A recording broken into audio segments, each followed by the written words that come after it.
Merhaba arkadaşlar, Nurten Örgü Dünyası'na hoş geldiniz. Bugün sizlerle diğer videomda yaptığım tunus patiğimin alt kısmını, birleştirme kısmını göstereceğim. Şimdi şöyle yaklaştırayım. Bakın arkadaşlar, bu patiğimizi geçen videomuzda yapmıştık, örmüştük. Şimdi şu alt kısmını birleştireceğiz. Başlayalım isterseniz. Alt kısmını arkadaşlar ben 7'li yaptım. 1, 2, 3, 4, 5, 6, 7. 7'li başladım. Alt kısımda topa kısmına gelince sayıyı düşürdüm. Şimdi tığımı alıyorum.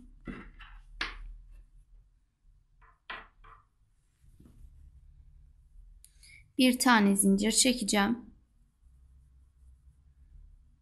Sabitlemek için diğer kısma.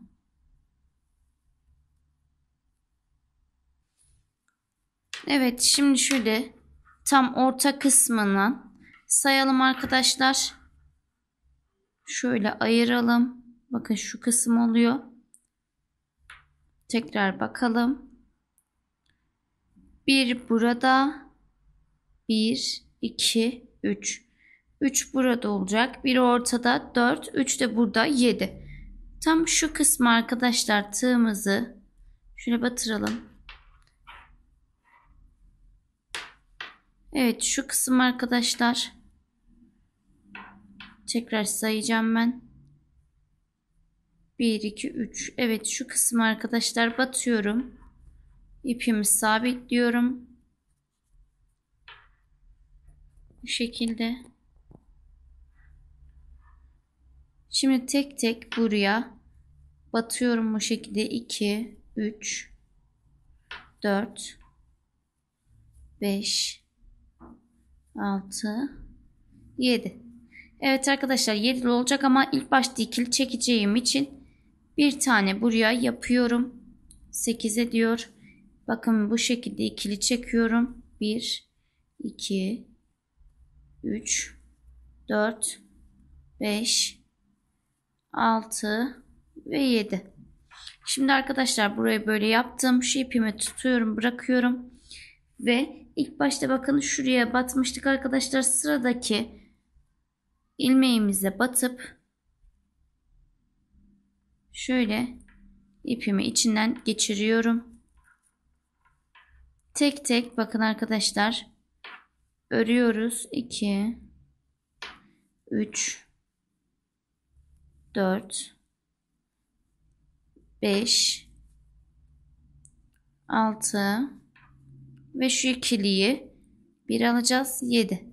Evet, başlarda ikili çektiğimiz için şuraya da tekrar batıyorum ve 8 etti. Bunu bu şekilde ikisini bir çekince 7'ye düşüyor arkadaşlar. Aynı şekilde devam edelim. Bakın bu şekilde bak yavaş yavaş oluşmaya başladı. Önümüzdeki ilmeğe batıyoruz. İpimizi içinden geçiriyoruz.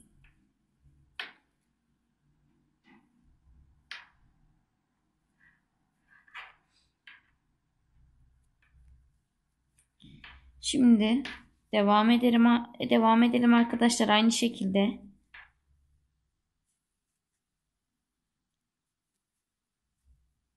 Bu ikiliyi bir kere daha alacağım. Önündekine batıyorum. Başlarda hep ikili çekiyoruz.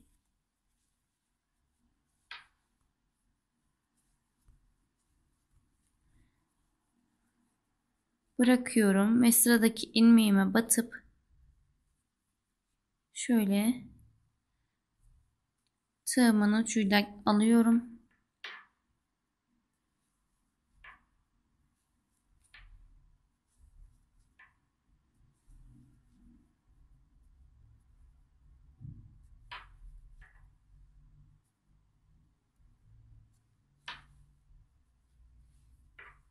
Şöyle sıradakine batalım.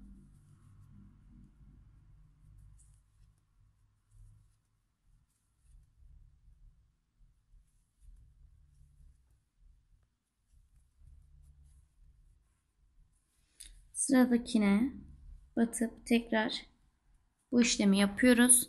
Bakın arkadaşlar bu şekilde oluşuyor modelimiz. Alt kısmı. Aynı bu yöntemi uygulayarak arkadaşlar her bir deliği karşılıklı denk gelecek şekilde yaparak topuk kısmına kadar gelelim. Daha sonra eksiltme kısmını göstereceğim sizlere. Topuğa kadar geldim arkadaşlar. Şöyle göstereyim bakın. Şu kenarına geldik. Şimdi burada 5'e kadar eksilteceğiz bunu. Tekli yapıyorduk. Burada 2 tane alacağız eksiltmek için. 2, 3 bunu tekli alacağız. Ve bunu ikili alacağız. 4. Şu ikiliyi de 1 çekince 5 tane olacak arkadaşlar. Bakın 5'e düşürdük. Şu kenardan devam ediyoruz. Aynı şekilde örüyoruz. Eksiltmemiz bu şekilde.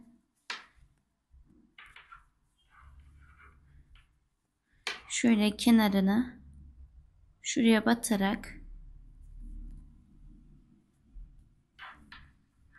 Evet 5'e düşürdük bu sefer. 2.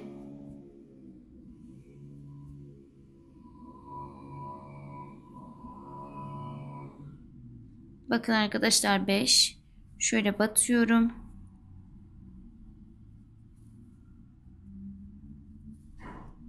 Devam ediyorum.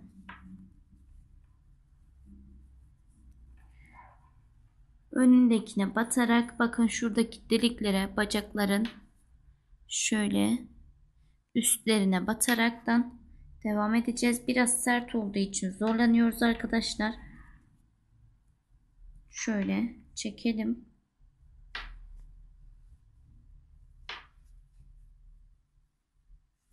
Dört. Şu ikiliyi de 1 alacağız. Böylece 5 oluyor.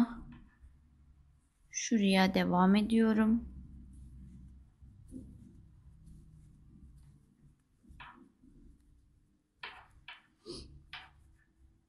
Evet şurayı yaptık. Şuradan alacağız. Önündekine batıyorum.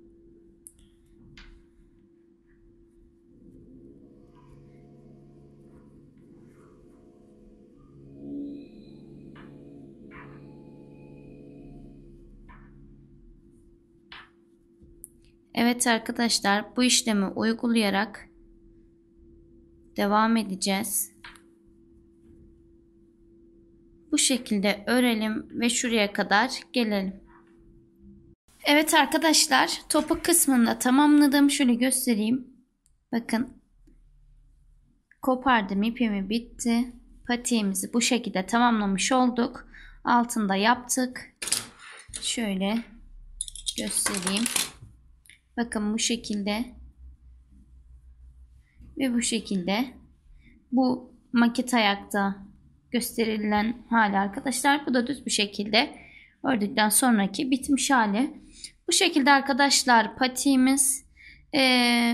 Kanalıma abone değilseniz abone olmayı unutmayın. Beğeni ve yorumlarınızı bekliyorum arkadaşlar. Bir de Instagram hesabımı takip ederseniz sevinirim. Bu kadar arkadaşlar. Bir sonraki videomda görüşmek üzere. Hoşça kalın.